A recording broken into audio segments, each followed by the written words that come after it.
Hello दोस्तों, good evening to all of you. मैं रविंदर वत्स RV classes में आप सबका बहुत बहुत स्वागत करता हूं। कैसे हो आप सब? उम्मीद करता हूं बहुत अच्छे होंगे। दोस्तों, आज का हमारा टॉपिक है इस वीडियो का, वो है रीजनिंग सेक्शन का टॉपिक ब्लड रिलेशन यानी कि रक्त संबंध। देखो, ब्लड रिलेशन जो है वो रीजनिंग सेक्शन में जितने भी आपके कम्पिटिटिव एग्जाम होते हैं उसमें मोस्ट इंपॉर्टेंट टॉपिक है। इसमें से एक आध क्वेश्चन आना ही आना होता है, तो इसके बेसिक को मैं बता चुका हूँ। पार्ट 1 को डिस्कस कर चुका हूँ पहले ही आरवी क्लासेस के ऊपर। जिस बच्चे ने नहीं देखा है वो जाके RV classes by Ravindra Vats के ऊपर उस वीडियो को, पार्ट 1 को जो ब्लड रिलेशन का है उसको देख सकता है। उसमें मैंने पूरा बेसिक से समझाया है, कुछ बेसिक 2 या 3 क्वेश्चन भी करवाए हैं। और उसको देखने के बाद फिर आप पार्ट नंबर 2 के ऊपर आएँ, जिसमें मैं मॉडरेट लेवल के कुछ अच्छे लेवल के क्वेश्चन आपसे डिस्कस करूँगा। तो चलिए शुरू करते हैं आज की इस वीडियो, जिसमें हम ब्लड रिलेशन के कुछ वेरी इंपॉर्टेंट क्वेश्चन जो है वो डिस्कस करेंगे आपके साथ। चलें शुरुआत से लिखते हैं टॉपिक अपना, जिसका नाम है ब्लड रिलेशन यानी कि रक्त संबंध। तो एक बार हेडिंग डाल लेते हैं। टॉपिक जो हम कर रहे हैं जिसका नाम क्या है? ब्लड रिलेशन या रक्त संबंध। ब्लड रिलेशन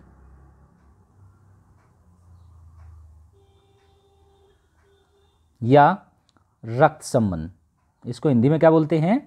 रक्त संबंध बोलते हैं, ठीक है ना। या रिश्ते नाते भी कई जगह लिखा मिल जाएगा आपको, रिश्ते नाते। देखो, ब्लड रिलेशन का जो टॉपिक है वो मोस्टली हमारे घर से शुरुआत होता है। हमारे घर में बिल्कुल बेसिक बेसिक जो रिलेशन होते हैं एक बच्चे को जो ज़रूरी है जानना, वो इसीलिए कम्पिटिटिव एग्जाम में एसएससी की बात करें, एचएसएससी की बात करें, रेलवे की बात करूं या बैंकिंग की बात करूं, क्यों पूछ रहा है? क्योंकि आपको ये बेसिक इन्फॉर्मेशन पता होनी चाहिए। हमारे सामाजिक जीवन के बारे में थोड़ी बहुत नॉलेज होनी चाहिए कि कौन मम्मा लगेगा, मम्मा किसे बोलेंगे, चाचा किसे बोलेंगे, ताऊ किसे बोलेंगे, ये सारी चीज़ें आपको पता होनी चाहिए, इसलिए पेपर में पूछता आपसे। तो ब्लड रिलेशन में आज का जो पहला क्वेश्चन है वो लिखेंगे। क्वेश्चन नंबर 1 से शुरुआत करते हैं। तो क्वेश्चन नंबर 1 साथ साथ लिखते जाएं, कोशिश करें बनाने की। अगर बनता है ठीक है, नहीं तो फिर मैं इसका सॉल्यूशन आपको बताता चलूँगा। तो पहला क्वेश्चन ये है आपके पास। क्वेश्चन दिया, राज ने सुधा की ओर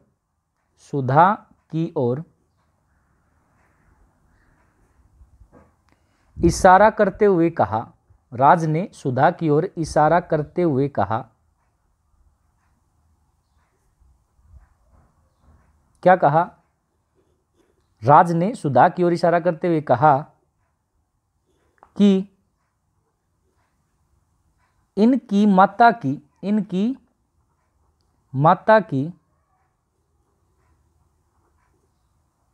इकलौती पुत्री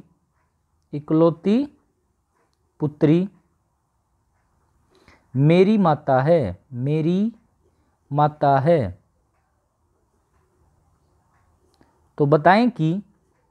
तो बताएं कि राज का सुधा से क्या संबंध है? राज का सुधा से क्या संबंध है? वेरी इंपॉर्टेंट क्वेश्चन है। तो एक बार सोचें, इसके बारे में बनाने की कोशिश करें, फिर मैं बताता हूं। तो क्वेश्चन बड़ा ही आसान सा है सोचेंगे तो, और अगर थोड़ा सा कंफ्यूजन पैदा हो जाएगा तो वहाँ क्वेश्चन आप गलत कर सकते हो, ठीक है। तो क्वेश्चन नंबर 1 को दोबारा से मैं एक बार पढ़ा रहा हूँ आपको। राज ने सुधा की ओर इशारा करते हुए कहा कि इनकी माता की इकलौती पुत्री मेरी माता है। तो बताएं कि राज का सुधा से क्या संबंध है? इसकी बिल्कुल बेसिक इन्फॉर्मेशन, नेम के ऊपर डिस्प्यूट नहीं होगा। ये सारी चीज़ें मैं पार्ट नंबर 1 में बता चुका हूँ, तो एक बार प्लीज़ उसको देख ले, फिर अच्छे से समझ में आ जाएगा पार्ट नंबर 2। तो पार्ट नंबर 1 में मैं 3 बेसिक से क्वेश्चन भी करवा चुका हूँ बेसिक इन्फॉर्मेशन के अलावा। उसके बाद आज मॉडरेट लेवल के कुछ क्वेश्चन पढ़ेंगे हम। तो ये रहा पहला क्वेश्चन आपके सामने। चलो करते हैं इसका सॉल्यूशन क्वेश्चन नंबर 1 का। देखिए, क्वेश्चन नंबर 1 जो है, नीचे मैं एक्सप्लेन करता हूँ इस चीज़ को। देखो, स्टेटमेंट ने क्या बोला? राज ने सुधा की ओर इशारा करते हुए कहा। तो मैं पिछली वीडियो में भी बता चुका हूँ, जब कोई बंदा किसी की तरफ इशारा करेगा तो सिंपल सी बात है, राज इशारा कर रहा है, किसकी तरफ कर रहा है? सुधा की ओर। तो एरो का जो साइन है वो किस ओर रखना है आपको? सुधा की ओर रखना है। किसकी ओर रखेंगे? सुधा की ओर। क्या बोला राज ने? कि इनकी माता कौन? सुधा की माँ। इनकी माता कौन? मतलब सुधा की माँ। बोला था जनरेशन बनाएंगे तो माँ और पिता जो है ऊपर वाली जनरेशन में आएंगे। तो इनकी माता कौन? सुधा की माँ। माँ बोला है तो फीमेल को किससे रिप्रेजेंट करेंगे? नेगेटिव साइन से, यानी कि माइनस साइन से रिप्रेजेंट करेंगे। ये बात ध्यान रखनी है आपको। मेल को प्लस से और फीमेल को माइनस से रिप्रेजेंट करेंगे। तो राज ने सुधा की ओर इशारा करते हुए कहा कि इनकी माता, कोई ना कोई माइनस होगी, इनकी माता यहाँ लिख लेते हैं, इनकी माता, एरो का साइन माइनस की तरफ रहेगा क्योंकि इनकी माता कौन है, ये है। इनकी माता की इकलौती पुत्री, यानी कि इस महिला की इकलौती पुत्री कौन होगी, खुदशुदा। सिंपल सी बात है, सोचने वाली इस क्वेश्चन में यही चीज थी कि इनकी माता की इकलौती पुत्री कौन होगी, खुदशुदा होगी। इनकी माता की इकलौती पुत्री, यही बात इसने बोला है, इकलौती पुत्री। अब बोल कौन रहा है, राज बोल रहा है कि सुधा की माता की इकलौती पुत्री कौन हुई, सुधा मेरी माता है। किसकी माता है, राज की जो है माता है। इसका मतलब राज की माता कौन होगी, सुधा होगी। तो आपसे क्वेश्चन यही पूछा था, तो बताएं कि राज का सुधा से क्या संबंध है। फिर वही बात मैं बता चुका हूं, अगर ये स्टेटमेंट जब भी दे दे तो जिसके साथ का लगा उसके बारे में बताना होता है। तो राज का सुधा से क्या संबंध है, इसका मतलब ये हुआ राज सुधा का क्या लगा। इसका मतलब अगर सुधा माँ लगी तो राज क्या लगेगा, बेटा लगेगा। इसका मतलब अगर ये उल्टा रिलेशन पूछ रहा है तो इसका मतलब राज सुधा का क्या लगा, बेटा लगा। तो इस क्वेश्चन का जो आंसर रहेगा वो क्या रहेगा, बेटा रहेगा। क्लियर। आई होप आपको क्वेश्चन समझ में आ गया। वह दोबारा फिर रिपीट कर रहा हूँ, क्वेश्चन आपके पास स्क्रीन के ऊपर दिख रहा है। राज ने सुधा की ओर इशारा करते हुए कहा कि इनकी माता, देखो राज अगर सुधा की ओर इशारा कर रहा है तो एरो का साइन सुधा की तरफ रहेगा। और क्या बोला, इनकी माता कौन, सुधा की माँ, ये माइनस से रिप्रेजेंट करेंगे किसी भी फीमेल को। सुधा की माता की इकलौती पुत्री, इसका मतलब इकलौती पुत्री कौन होगी, सुधा ही होगी। इकलौती पुत्री बोला है तो मेरी माता है, कौन बोल रहा है, राज। इसका मतलब राज की माँ कौन होगी, सुधा। सुधा अगर माँ होगी तो राज क्या होगा, बेटा होगा। कई सोच रहे हैं राज सर लड़की भी तो हो सकती है। फिर बोल रहा हूँ नेम के ऊपर कोई डिस्प्यूट नहीं रखना, वो स्पेसिफाई कर देगा। राज जो है लड़के के लिए यूज होता है तो लड़के के लिए ही यूज करेंगे, या फिर depending on the option, option की हेल्प से आप उसको वेरीफाई कर सकते हो। तो यहाँ पे आंसर क्या आ जाएगा, राज जो है वो क्या लगेगा, बेटा लगेगा। किसका बेटा लगेगा, सुधा का। क्लियर। और सुधा क्या लगेगी, माँ लगेगी किसकी, राज की। क्लियर। चलो चलते हैं अपने नेक्स्ट क्वेश्चन की तरफ। अगला क्वेश्चन ये रहा आपके पास, लिखेंगे नेक्स्ट क्वेश्चन, क्वेश्चन नंबर 2 आज की वीडियो का क्वेश्चन नंबर 2 पे चलते हैं। चलिए चलो एडिंग डालते हैं और क्वेश्चन नंबर 2 को लिखते हैं। तो लिखे क्वेश्चन नंबर 2 के बारे में, क्वेश्चन नंबर 2, क्वेश्चन नंबर 2। चलो क्वेश्चन नंबर 2 को लिखते हैं। क्वेश्चन दिया, एक महिला ने एक आदमी की ओर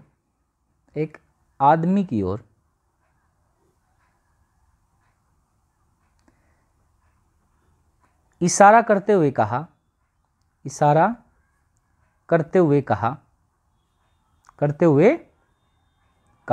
क्या कहा कि इनके ससुर के पिता मेरे ससुर हैं। इनके ससुर के पिता मेरे ससुर हैं। तो बताएं कि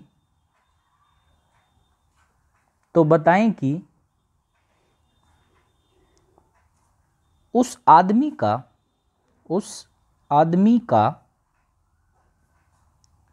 उस महिला से क्या संबंध है,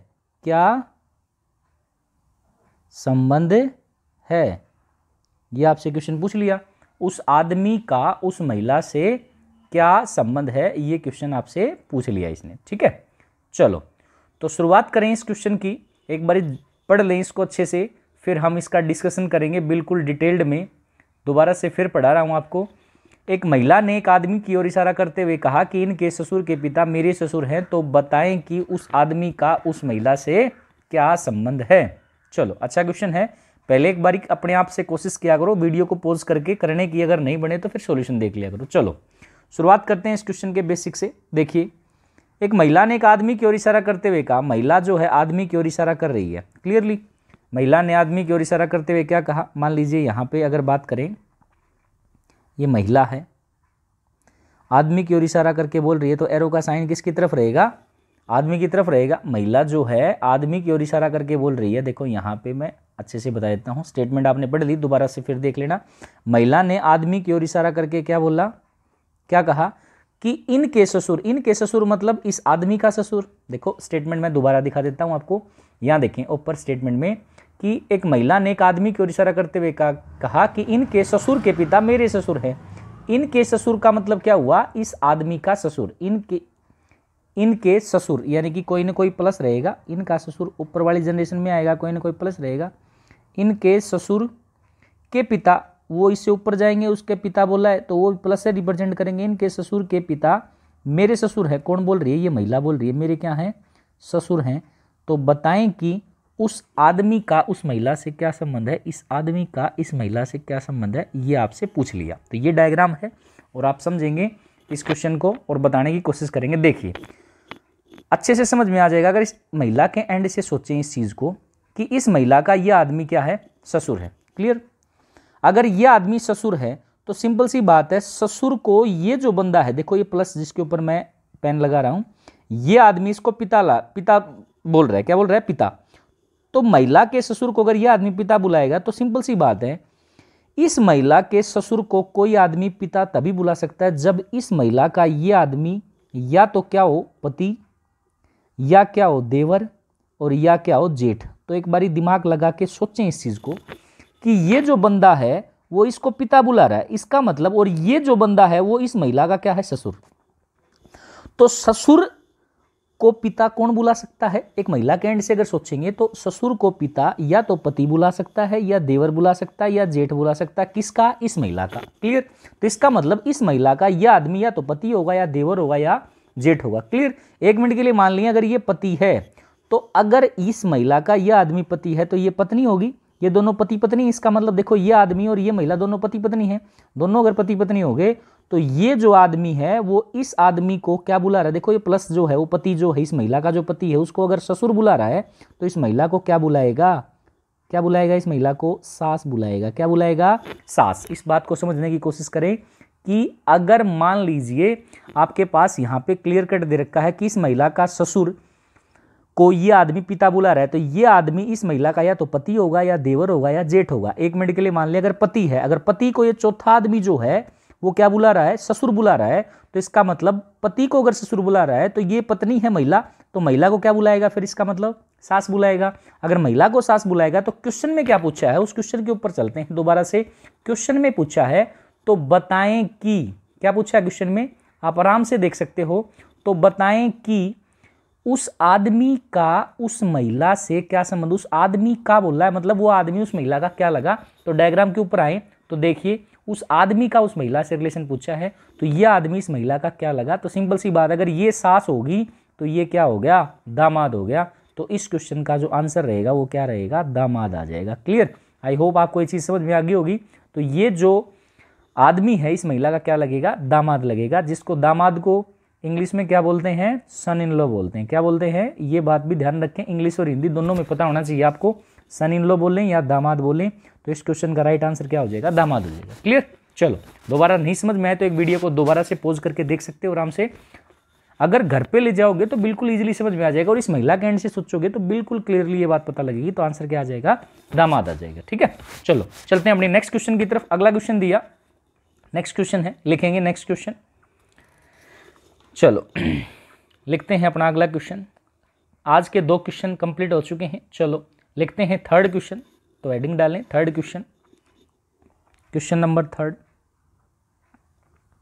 क्वेश्चन दिया, ए बी की माँ है, ए बी की माँ है,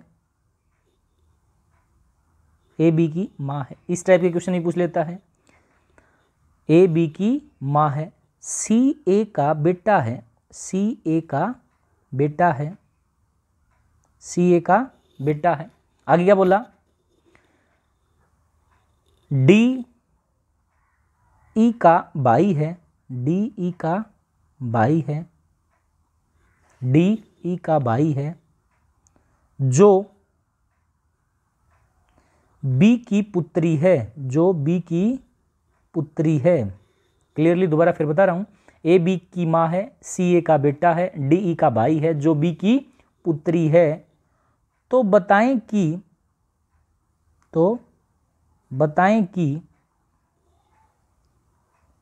ई की दादी कौन है, ई की दादी कौन है। ए की दादी कौन है। ठीक है, बड़ा ही आसान सा क्वेश्चन है, सोचें एक बारी, फिर इसका सॉल्यूशन मैं बताता हूँ आपको। चलो, आई होप आपने सोच लिया होगा इसका। तो चलते हैं इसके सॉल्यूशन की तरफ और इसका कंप्लीट सॉल्यूशन देखते हैं। यहाँ पे देखिए, ए बी की माँ है, तो पहले ए जो है वो माँ है, किसकी माँ है, बी की, तो एरो का साइन ए की तरफ रहेगा। ए माँ है, किसकी माँ है, बी की माँ है। क्लियर, माँ है तो फीमेल, माइनस से इनसे रिप्रेजेंट करेंगे। बी के बारे में फिलहाल नहीं पता, आगे स्टेटमेंट बढ़ेगी तब देखेंगे। सी ए का बेटा है, बेटा है इसका मतलब नीचे आएगा, यानी कि सी जो है वो बेटा है, किसका बेटा है, ए का बेटा है, तो प्लस साइन से रिप्रेजेंट करेंगे, मेल को प्लस साइन से रिप्रेजेंट करना है, ध्यान रखनी है बात। आगे क्या बोला, डी ई का भाई है, यहाँ पे कोई रिलेशन नहीं दे रखा तो अलग से बनाएंगे। डी जो है वो भाई है, किसका भाई है, डी भाई है, किसका, ई का, डी ई का क्या है, भाई है, तो प्लस यानी कि मेल है तो प्लस साइन से रिप्रेजेंट करेंगे, ये इसका भाई है। डी ई का भाई है जो बी की पुत्री है। अब मैं यहाँ पे आपको एक चीज़ समझा दूँ अच्छे से क्लियरली, रीजनिंग में आपके पास ऐसी स्टेटमेंट मिलेंगी, जैसे इसमें क्या दिया, डी ई का भाई है जो बी की पुत्री है, बी की पुत्री है। ध्यान रखें, रीजनिंग के कई टॉपिक में काम आएगी। ब्लड रिलेशन की बात करूं, डायरेक्शन टेस्ट की बात करूं, ऑर्डर एंड रैंकिंग की बात करूं, सीटिंग अरेंजमेंट की बात करूं, या पजल टेस्ट की बात करूं, लगभग हर कंपिटेटिव एग्जाम के हर टॉपिक में जो रीजनिंग से पूछा जाएगा उसमें ये चीज़ जरूर पूछता है। तो 5-7 टॉपिक में पूछेगा ही पूछेगा। तो देखो क्या स्टेटमेंट है और इसका मतलब क्या होता है वो समझें। डी ई का भाई है, यहाँ तक तो हमें बात समझ में आ रही है, लेकिन आगे जो बी की पुत्री, इसका क्या मतलब हुआ, तो समझ लें इस चीज को। अगर किसी सेंटेंस में 3 आदमियों का जिक्र है, जैसे इसमें है डी ई और बी का, क्लियर, और किसी तीसरे आदमी से पहले जो लगा दे, क्या लगा दे, हिंदी का वर्ड जो या इंग्लिश का वर्ड हु लगा दे, तो समझ लेना वो तीसरा आदमी किसके बारे में बात करेगा, सेंटेंस में यूज हुए दूसरे आदमी के बारे में बात करेगा। दूसरा आदमी कौन है, ई। तो किसके बारे में बात चल रही है, ई के बारे में बात चल रही है, और बी के बारे में। जो का मतलब है सेकंड पर्सन कौन, ई। क्लियर, अगर यहाँ पे जो न होकर के हिंदी का वर्ड और हो जाता, और, या इंग्लिश का वर्ड एंड आ जाता, और उसके बाद क्या लिखा होता, बी लिखा होता, उस केस में यहाँ मान लीजिए बी लिखा होता, उस केस में बी किसके बारे में बात कर रहा होता, सेंटेंस में यूज हुए पहले आदमी के बारे में बात कर रहा होता। तो पहला आदमी कौन है, डी। क्लियर, तो ये दोनों चीजें ध्यान रखें। अगर एक सेंटेंस में 3 आदमियों का जिक्र है और तीसरे आदमी से पहले जो या इंग्लिश का वर्ड हु आ जाए, तो वो किसके बारे में बात करेगा, सेकंड पर्सन के बारे में। दूसरा आदमी कौन है, ही।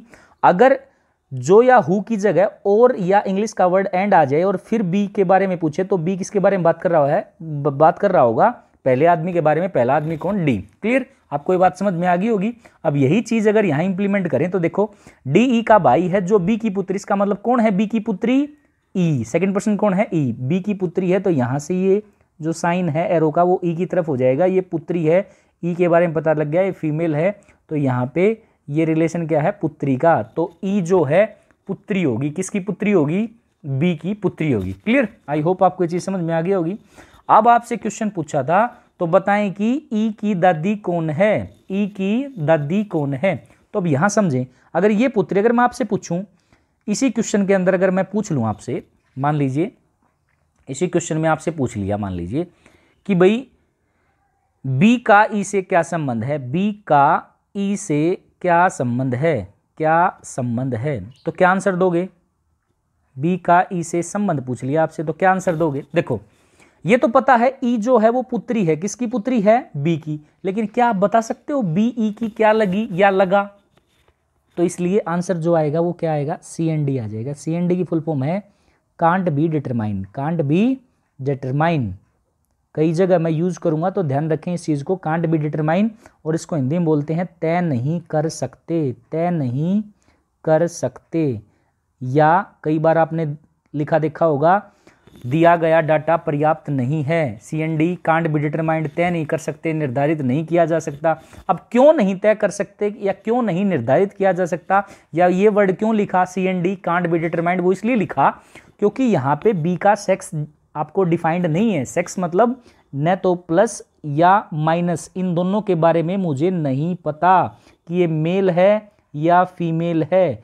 प्लस होता तो क्लियर कट पता लगता ये मेल है, और अगर फीमेल होती तो माइनस साइन से रिप्रेजेंट करता है इसको, लेकिन इसका साइन पता ही नहीं मुझे। जब तक साइन नहीं पता होगा, सेक्स अगर इसका डिफाइंड नहीं होगा, तब तक मैं आंसर नहीं बता पाऊंगा। इसलिए यहां पे अगर ये पूछ ले ई का बी से क्या संबंध है, तो वो तो पता है पुत्री है, लेकिन अगर ये पूछ ले बी का ई से क्या संबंध है, तो आंसर आ जाएगा सी एंड डी।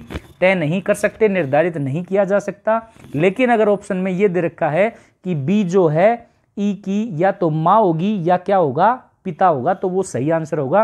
क्योंकि अगर बी मेल होता, अगर प्लस साइन से रिप्रेजेंट करते, तो बी ई का क्या लगता, पिता, अगर प्लस होता तो। लेकिन अगर माइनस होती यानी कि फीमेल होती, तो बी ई की क्या लगती, माता लगती। लेकिन यहां तो कंफर्म है ही नहीं वो कोई चीज। तो अगर कंफर्म नहीं है, तो इस क्वेश्चन का आंसर अगर पूछ लिया होता बी का इसे क्या संबंध है, तो आंसर क्या आता, C and D, can't be determined, या तय नहीं कर सकते। आई होप आपको ये चीज समझ में आ रही होगी। अब आते हैं इस क्वेश्चन के ऊपर। अब इस क्वेश्चन में क्या पूछा है वो देख लेते हैं। देखो इस क्वेश्चन में पूछा, तो बताएं कि ई की दादी कौन है। तो सिंपल सी बात है, यहां पे आपके पास बी ई की या तो माँ होगी या क्या होगा, पिता होगा। आइदर और में आंसर आएगा, आइदर मदर और फादर, क्योंकि यहाँ पे आपके पास प्लस या माइनस डिफाइंड नहीं है, यानी कि इसका सेक्स डिफाइंड नहीं है कि ये मेल है या फीमेल। और जब तक सेक्स डिफाइंड नहीं होगा, तब तक रिलेशन स्टेब्लिश नहीं किया जा सकता। और उस केस में क्या लिखेंगे, सी एंड डी जो है वो मैं आंसर दूंगा हर बार। इस बात का ध्यान रखें, सी एंड डी मतलब कांट बी डिटरमाइंड, या तय नहीं कर सकते। क्लियर। तो यहां पे देखें ई की दादी कौन है, तो अगर बी मान के चलें, अगर पिता मान के चलें, तो पिता की मां कौन होगी, दादी। तो आंसर क्या आ जाएगा, ए आ जाएगा। लेकिन कंफर्म तो नहीं है ना कि बी पिता है, बी मां भी तो हो सकती है। अगर बी मां होगी तो ये क्या हो जाएगी, नानी हो जाएगी। तो उस केस में ए जो है वो बिल्कुल सही बात है, ई की दादी होगी। लेकिन उस केस में आपके पास बी का कंफर्म होना जरूरी था दादी के लिए। लेकिन इंग्लिश में एक ही वर्ड लिखता है, वो क्या लिखता है, ग्रैंड मदर। अगर ग्रैंड मदर लिख के दे दे और ऑप्शन में ए है तो सही, लेकिन अगर सी एन डी ऑप्शन में है तो क्या आंसर लगाएंगे, सी एन डी लगाएंगे। तो इस बात का ध्यान रखें, सी एन डी मतलब कांट बी डिटरमाइंड, या तय नहीं कर सकते। यहां पे अगर डिफाइंड होता कि बी पिता है, तो दादी कंफर्म आंसर आता, क्या दादी। लेकिन अगर डिफाइंड नहीं है तो क्या लगाएंगे, सी एन डी लगाएंगे, यानी कि कांट बी डिटरमाइंड, या तय नहीं किया जा सकता। क्लियर। आई होप आपको ये क्वेश्चन समझ में आ गया होगा। और सबसे जरूरी चीज जो मैंने स्टेटमेंट बताई आपको, वो ध्यान रखनी है कि जिसके एक सेंटेंस में अगर तीन आदमियों का जिक्र है और तीसरे से आगे जो या इंग्लिश का वर्ड हु लगा दे, तो वो आदमी किसके बारे में बात करेगा, दूसरे आदमी के बारे में। दूसरा आदमी कौन, ई। और जो या हु की जगह अगर और या इंग्लिश का वर्ड एंड लगा दे, वो तीसरा आदमी किसके बारे में बात करेगा, पहले आदमी के बारे में। क्लियर। चलो चलते हैं अपने नेक्स्ट क्वेश्चन की तरफ। अगला क्वेश्चन ये रहा आपके पास, सोचें इसके बारे में और फिर बताने की कोशिश करें कि आंसर क्या हो सकता है। क्लियर। चलो क्वेश्चन लिखते हैं। क्वेश्चन है, क्वेश्चन 4 की बात करें, 3 क्वेश्चन कंप्लीट हो चुके हैं आज के। तो क्वेश्चन नंबर 4 के ऊपर चलते हैं। क्वेश्चन नंबर 4 है,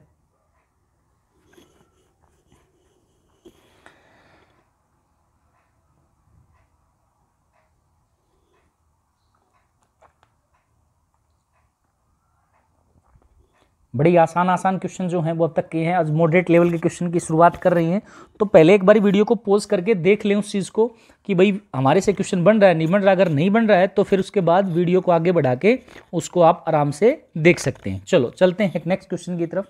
अगला क्वेश्चन, स्टेटमेंट लिखेंगे, एल पी का पिता है, एल पी का पिता है, एल पी का पिता है, जो एस का पिता है, जो एस का पिता है। पहली स्टेटमेंट। दूसरी स्टेटमेंट लिखेंगे, एम आर की दादी है, एम आर की दादी है, एम आर की दादी है, जो ओ का पुत्र है, जो ओ का पुत्र है। एम आर की दादी है जो ओ का पुत्र है। अगली स्टेटमेंट दी, एन आर का चाचा है, एन आर का चाचा है, जो एन आर का चाचा है, जो एस का भाई है, जो एस का भाई है। तो बताएं कि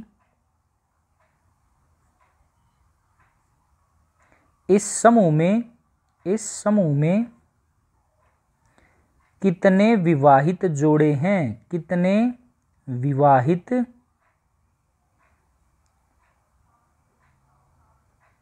जोड़े हैं। थोड़ा सा अलग टाइप का क्वेश्चन पूछ लिया, कितने विवाहित जोड़े हैं, how many number of married couple, आपसे जो है इस क्वेश्चन में पूछ लिया। तो 15 सेकंड है, एक बारी बनाने की कोशिश करें, फिर इसका आंसर और सॉल्यूशन मैं आपको कंप्लीटली बताऊंगा। तो सोचें एक बारी 15 सेकंड के लिए, फिर मैं बताता हूं।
चलो आई होप आपने सोच लिया होगा। चलो चलते हैं, इस क्वेश्चन को बनाते हैं। फिर क्वेश्चन दिया, एल पी का पिता है जो एस का पिता है, एल पी का पिता है जो एस का पिता है।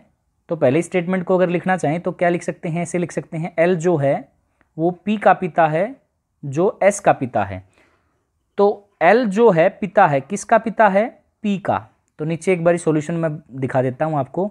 एल जो है पिता है, किसका पिता है, पी का। तो यहाँ पे पी का पिता कौन है, एल। तो पिता को मेल है तो प्लस साइन से रिप्रेजेंट करेंगे, एल पी का पिता है जो एस का पिता है। दोबारा से स्टेटमेंट की तरफ चलें तो देखो स्टेटमेंट में क्या दे रखा है, स्टेटमेंट की तरफ चलें। एल जो है पी का पिता है जो, मैंने बताया था अगर किसी तीसरे बंदे के आगे जो आ जाए, इंग्लिश का वर्ड हु आ जाए, तो तीसरा आदमी किसके बारे में बात करेगा, सेकंड पर्सन के बारे में। तो सेकंड पर्सन कौन है, पी।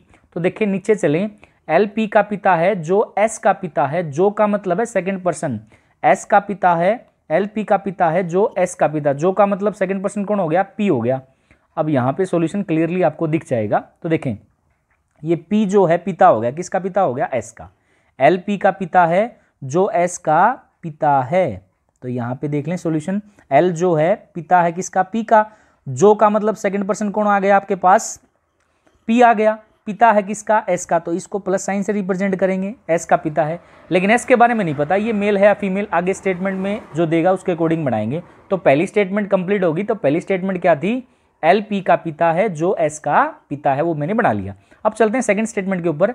एम आर की दादी है जो ओ का पुत्र है, जो का मतलब सेकंड पर्सन किसके बारे में बात करेगा, हमेशा थर्ड पर्सन के आगे अगर जो लगा दिया, इंग्लिश का वर्ड हु लगा दिया, तो सेकंड पर्सन के बारे में बात करेगा। सेकंड पर्सन कौन है, आर है। तो आर के बारे में बात चल रही है। एम आर की दादी है जो ओ का पुत्र है, कौन है ओ का पुत्र, इसका मतलब आर। क्लियर। तो यहाँ पे इसको डायग्रामेटिकली बनाते हैं। यहाँ पे देखिए, अब एम आर की दादी है, पहले इसी को बना लेते हैं। एम आर की दादी है, तो एम आर की दादी है, तो आर को अगर बेस पॉइंट पे लेके चलूँ मैं, आर यहाँ पे बेस पॉइंट पे ले लिया, तो एम जो है दादी है, तो सबसे ऊपर वाले लेवल पे जाएगी।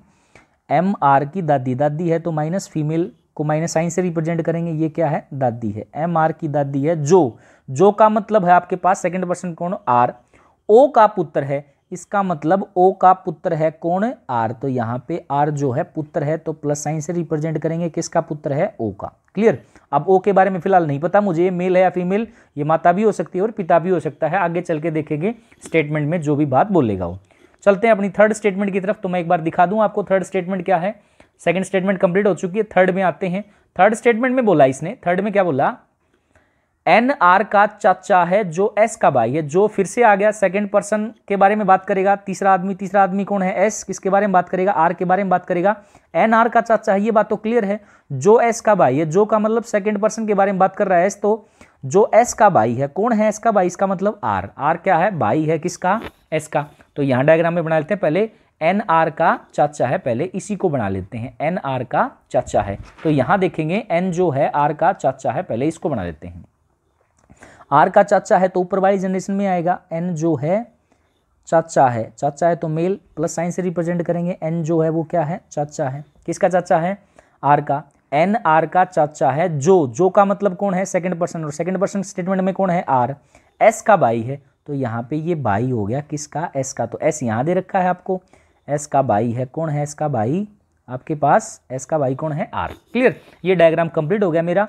अब आप आराम से सोच के बता सकते हो कि इस समूह के अंदर या इस डायग्राम के अंदर कितने विवाहित जोड़े हैं। ये एक पूरी फैमिली है जिसमें बच्चे हैं, माता पिता हैं और एक चाचा है। तो उसके बारे में आपको सोच के बताना है कि कितने मैरिड कपल जिनकी शादी हो रखी है। नहीं जितने प्लस हैं तो उतने माइनस होंगे तो मैरिड कपल होंगे, नहीं, आपको सोचना है कि इसमें जो मैरिड कपल हैं वो साफ साफ दिख जाएंगे।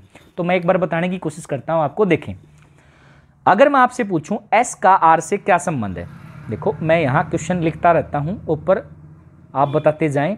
ये क्वेश्चन तो है ही कि इस समूह में कितने विवाहित जोड़े हैं, तो बताना ही बताना है। अगर मैं आपसे पूछ लूँ एक क्वेश्चन और, एक क्वेश्चन इसी में सब क्वेश्चन बना के दे देता हूं। मान लीजिए सेकंड क्वेश्चन मान लिया, बताएं कि एस का आर से क्या संबंध है, क्या संबंध है,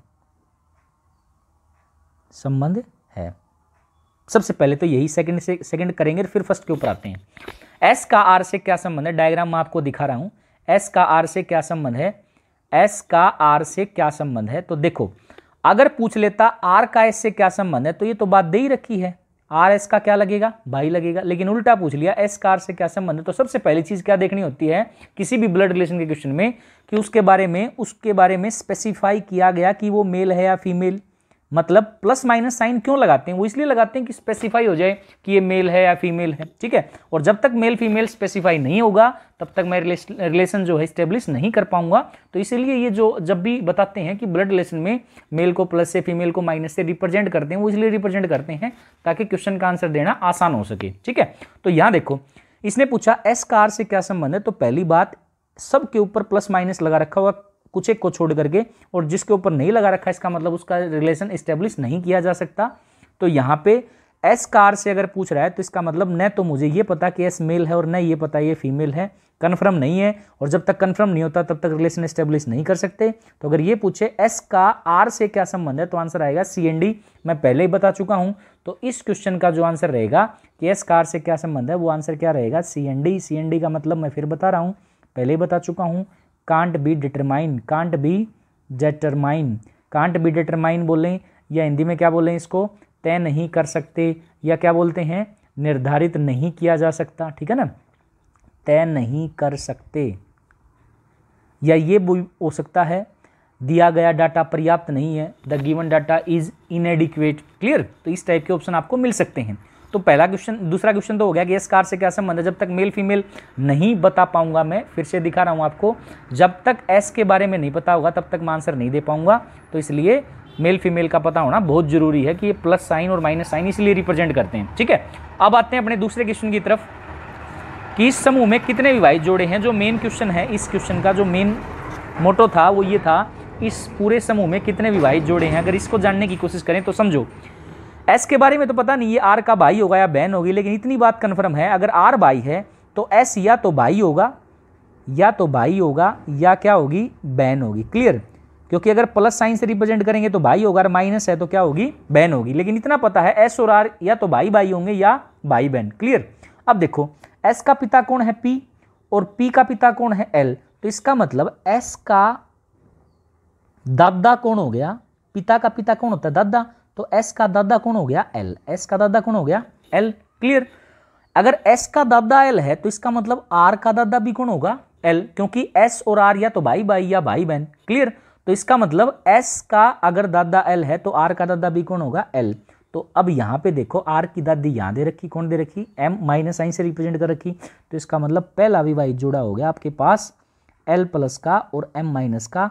फर्स्ट मैरिड कपल की एक बात करूं, दादा दादी का, तो ये बन गया पहला विवाहित जोड़ा। क्लियर, चलो अब देखो एस और आर या तो भाई भाई हैं या भाई बहन। तो अगर एस का पिता पी है तो इसका मतलब आर का पिता भी पी होगा, क्योंकि दोनों भाई भाई या भाई बहन है, ठीक है। तो अगर दोनों का पिता पी है तो यहाँ पे ऊपर से एक इसका पुत्र आ रहा है आर। फिर इसका मतलब अब कुछ चीजें ब्लड रिलेशन में हिडन होती हैं, उन हिडन चीजों को जानना जरूरी है। तो यहाँ पे ये चीज हिडन थी कि यहाँ पे अगर आपके पास सेक्स डिफाइन नहीं कर रखा, प्लस माइनस नहीं डिफाइन कर रखा, तो अगर पिता दे रखा है तो ऑब्वियस सी बात है ये क्या रही होगी या क्या माननी पड़ेगी हमें, फीमेल, यानी कि ये क्या होगी फिर माँ होगी। तो हमारे पास दूसरा विवाहित जोड़ा हो गया P प्लस और O माइनस, यानी कि P पिता होगा और O क्या होगी, माँ होगी। तो यहाँ पे आपके पास दूसरा विवाहित जोड़ा किसका बन गया, P और O का बन गया। क्लियर। तो यहाँ पे आई होप आपको ये चीज़ समझ में आ गई होगी। तो इस क्वेश्चन का जो आंसर रहेगा, इस समूह में कितने विवाहित जोड़े हैं, तो 2 विवाहित जोड़े हैं। अब कई कहेंगे सर चाची कहाँ गई, चाची है ही नहीं तो बनाएं कैसे भाई। ठीक है, जो चीज़ दिख रही है केवल उसी के अकॉर्डिंग सोचना था इस क्वेश्चन को। तो मेरा आंसर जो हो जाएगा वो क्या हो जाएगा, इस समूह में कितने विवाहित जोड़े हैं, केवल 2 विवाहित जोड़े हैं। दादा दादी L और M, और माता पिता कौन हो गए आपके पास, पिता P और माता कौन है O। क्लियर। और ये दोनों क्या रहेंगे, भाई बहन या भाई भाई। क्लियर, क्योंकि R तो कन्फर्म है कि मेल है, यानी कि भाई होगा किसका, S का, लेकिन S कन्फर्म नहीं है ना कि प्लस है होता तो भाई होगा, अगर माइनस है तो बहन होगी। ठीक है। और यहाँ पे ये दे रखा है N चाचा, तो इसकी शादी नहीं हो रखी है, यहाँ पे इसका रिलेशन नहीं दे रखा मैरिड कपल के अकॉर्डिंग अगर देखा जाए तो। ठीक है ना।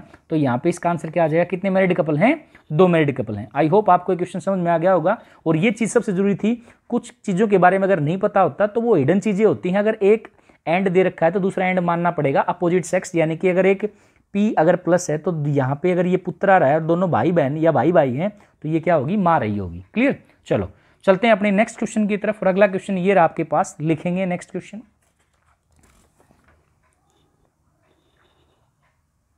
चलो अगला क्वेश्चन लिखते हैं।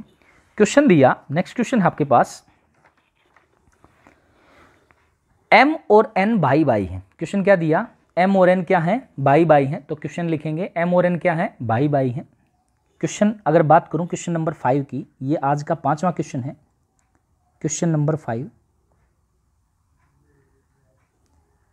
M और N भाई भाई हैं।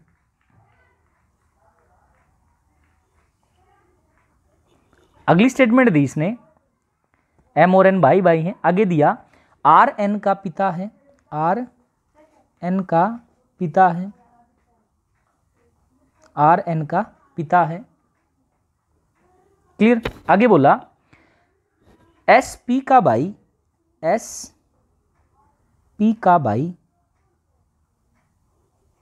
S P का भाई और S P का भाई और M का मामा है, M का मामा है। S P का भाई और M का मामा है। तो बताएं कि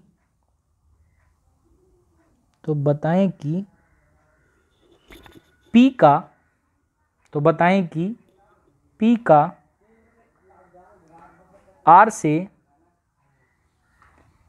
क्या संबंध है, P का R से क्या संबंध है, P का R से क्या संबंध है। तो 10 सेकंड है, सोचें एक बारी, फिर इसका सॉल्यूशन मैं आपको क्लियरली बताता हूं। ठीक है, तो एक बारी सोचें इसके बारे में। दोबारा स्टेटमेंट रिपीट कर रहा हूं, M और N भाई भाई हैं, R N का पिता है, S P का भाई है और M का मामा है। तो बताएं कि P का R से क्या संबंध है।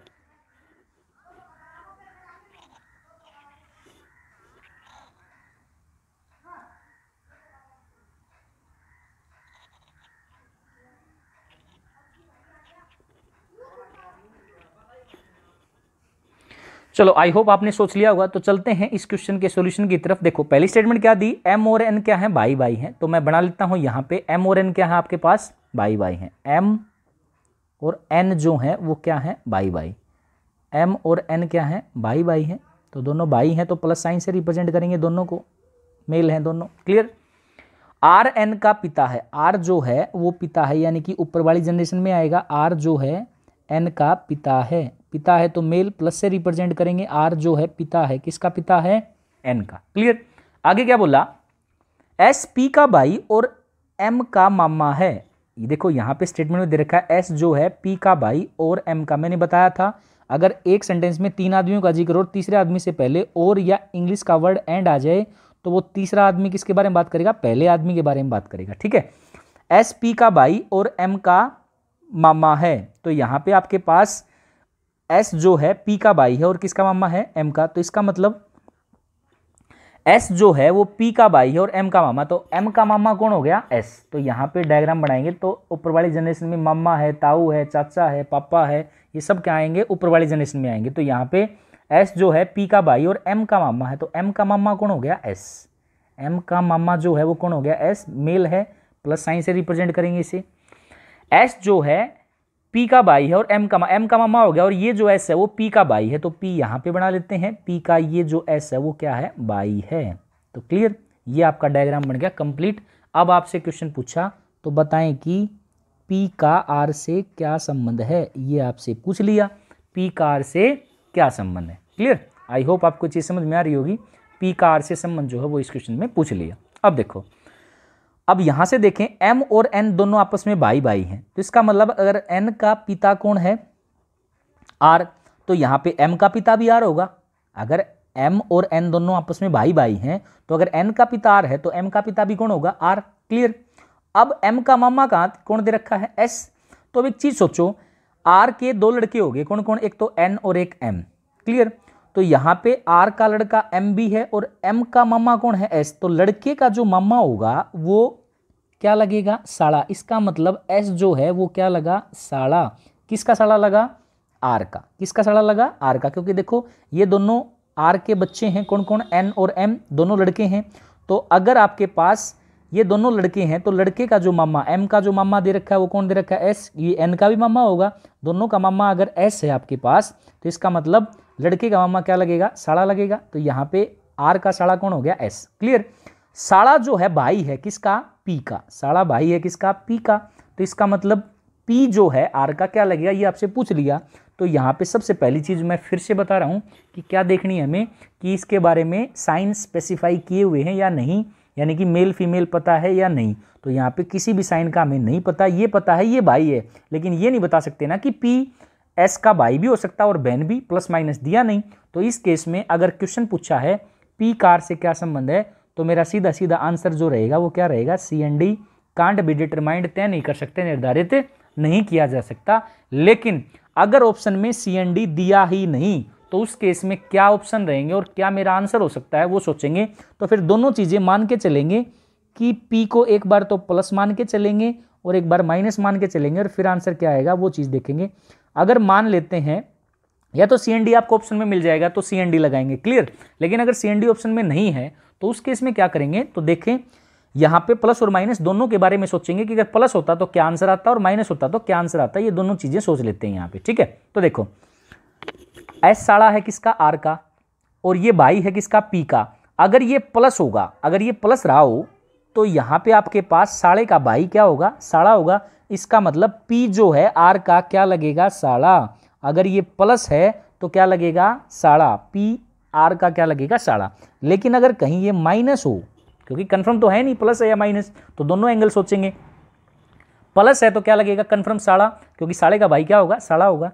लेकिन अगर माइनस होगी तो फिर से आपके पास दो कंडीशन बनेगी कि अगर माइनस है तो इसका मतलब फीमेल रही होगी तो यहाँ पे अगर एस साला है आर का, तो ये अगर माइनस है, फीमेल है, तो इसका मतलब यहाँ साले की जो बहन होगी वो दो ऑप्शन से आप आंसर दे पाएंगे। साले की बहन कौन होती है, पहला तो आंसर आ सकता है साली, एक रिलेशन ये बनता है साले की बहन क्या होगी, साली। और दूसरा इसकी खुद की वाइफ भी तो हो सकती है, क्योंकि साले की बहन जो है वो क्या लगेगी, खुद की पत्नी भी तो हो सकती है। तो यहाँ पे पत्नी भी हमें मान के चलना पड़ेगा, क्योंकि ये कन्फर्म तो दे नहीं रखा कि प्लस है या माइनस। तो प्लस माना तो क्या, साले का भाई क्या लगेगा, साला। और अगर माइनस मानेंगे फिर दो ऑप्शन आएंगे, या तो साले की बहन जो है साली लगेगी, या साले की बहन क्या लगेगी, पत्नी लगेगी। तो इनमें से अब आपको अगर सी एंड डी ऑप्शन में नहीं देगा तो इन तीनों में से एक ऑप्शन जरूर देगा, और वही आपको आंसर लगाना पड़ेगा, क्योंकि उस टाइम आपकी मजबूरी हो जाएगी कि एक ऑप्शन लगाना पड़ेगा। क्लियर। आई होप आपको क्वेश्चन समझ में आ गया होगा और कई टाइप के आपके डाउट जो हैं वो क्लियर हुए होंगे। चलो चलते हैं अपने नेक्स्ट क्वेश्चन की तरफ। रेलवे असिस्टेंट लोको पायलट में वो क्वेश्चन पूछा था, देखते हैं आप लगा पाते हो या नहीं। तो मैं उस क्वेश्चन की स्टेटमेंट लिख रहा हूँ और फिर आप जो है 10 या 15 सेकंड के लिए उसको ट्राई करें, फिर जो है आगे बढ़ते हैं। चलो लिखते हैं नेक्स्ट क्वेश्चन, और ये है अपना क्वेश्चन नंबर 6। क्वेश्चन नंबर 6 की तरफ चलते हैं।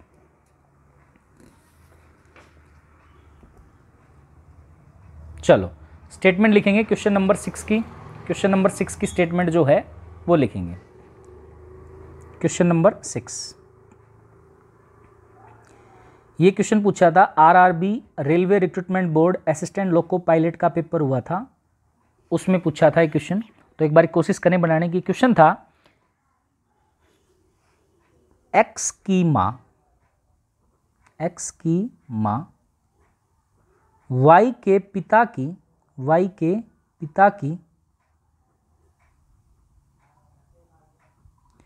इकलौती पुत्री है। एक्स की माँ वाई के पिता की इकलौती पुत्री है, तो बताएं कि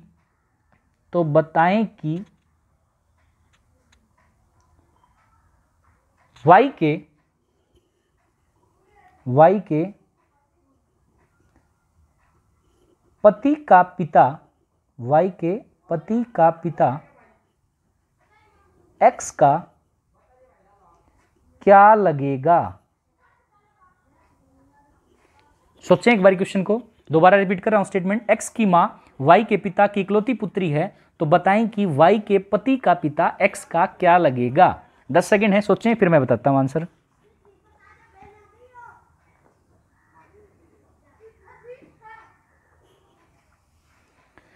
चलो, आई होप आपने सोच लिया हुआ इस क्वेश्चन को। चलते हैं सॉल्यूशन के ऊपर इस क्वेश्चन के।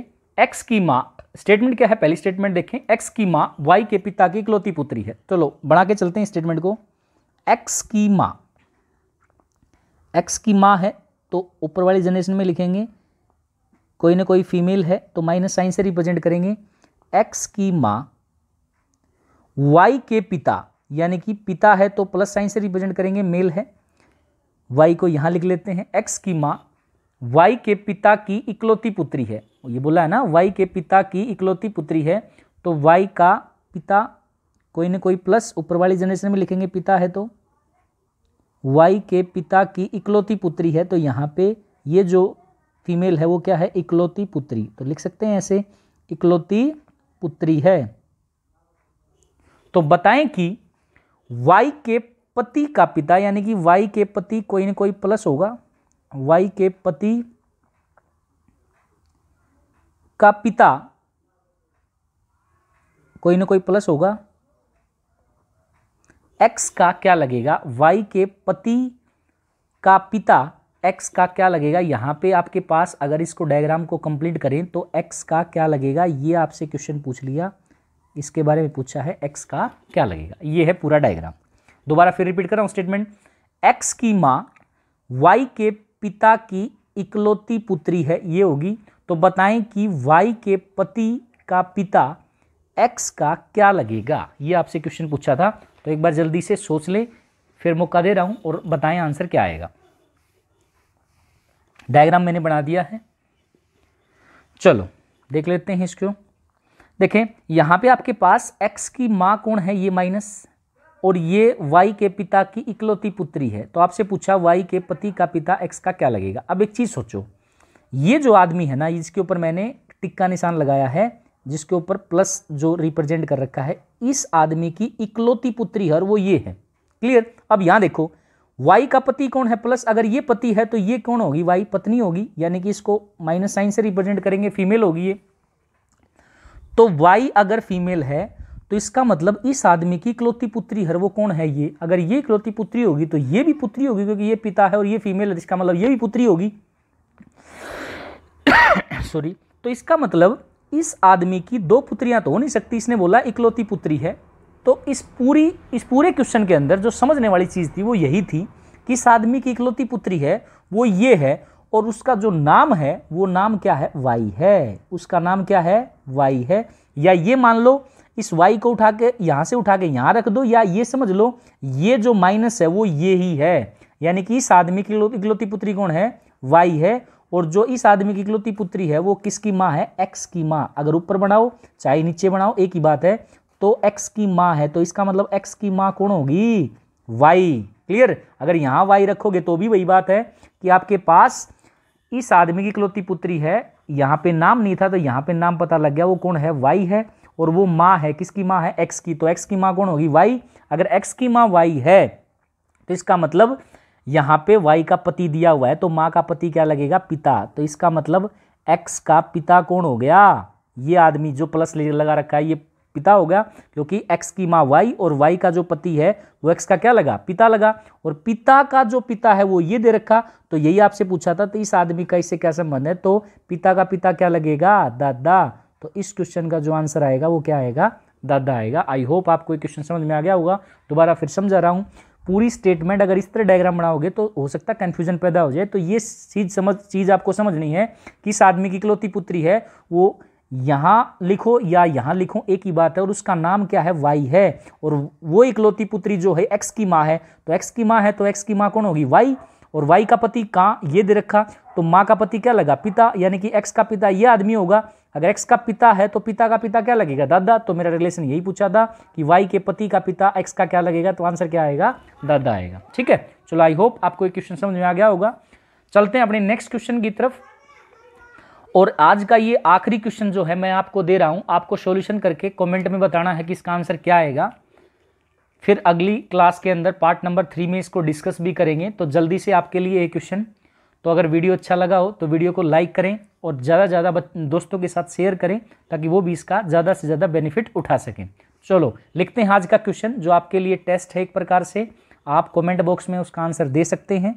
चलो लिखते हैं वो क्वेश्चन जो आपके लिए है। तो ये रहा आपके पास वो क्वेश्चन जिसमें आपको सॉल्यूशन करके आंसर बताना है कमेंट बॉक्स के अंदर। तो क्वेश्चन है, और ये है क्वेश्चन नंबर 7 आज का। तो क्वेश्चन नंबर 7 की अगर बात करें तो वो क्या है, देखें, आपने बाहुबली मूवी देखी होगी, उसमें कुछ रिलेशन थे बाहुबली और कटप्पा का। कई दिन ये चीज़ चली कि कटप्पा ने बाहुबली को क्यों मारा। तो अब चलते हैं उसी टाइप से कुछ यूज़ करते हैं नेम्स को। तो क्वेश्चन देखते हैं क्या है। क्वेश्चन है, बाहुबली ने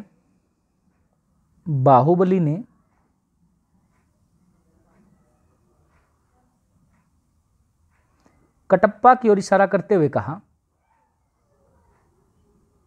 कटप्पा की ओर इशारा करते हुए कहा, क्या कहा कि मेरे मामा और इनके मामा के मामा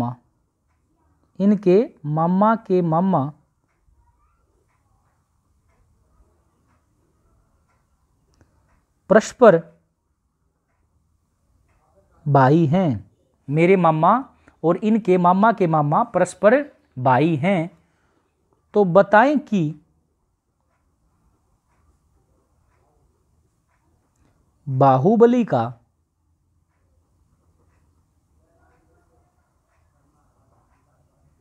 कटप्पा से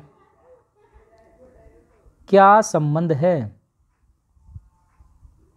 बाहुबली का कटप्पा से क्या संबंध है। ये रहा आपके पास पूरी स्टेटमेंट, और आप इसको आराम से करके कमेंट बॉक्स में इसका आंसर जरूर दें।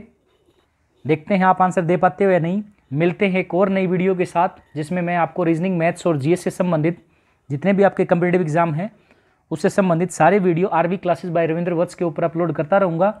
तो सारे वीडियो देखने के लिए हमारे चैनल को सब्सक्राइब करें और बेल आइकन को जरूर दबाएं, ताकि जब भी मैं वीडियो डालूं आप तक सबसे पहले पहुंच सके वो। तो मिलते हैं एक और नई वीडियो के साथ, तब तक स्वस्थ रहें और अपने घर में जो है कोरोना से बचे रहें, इसलिए स्टे होम का जो नारा है वो उसको सक्षम बनाएं। तो मिलते हैं नेक्स्ट वीडियो में। Thank you for watching this video. Thank you.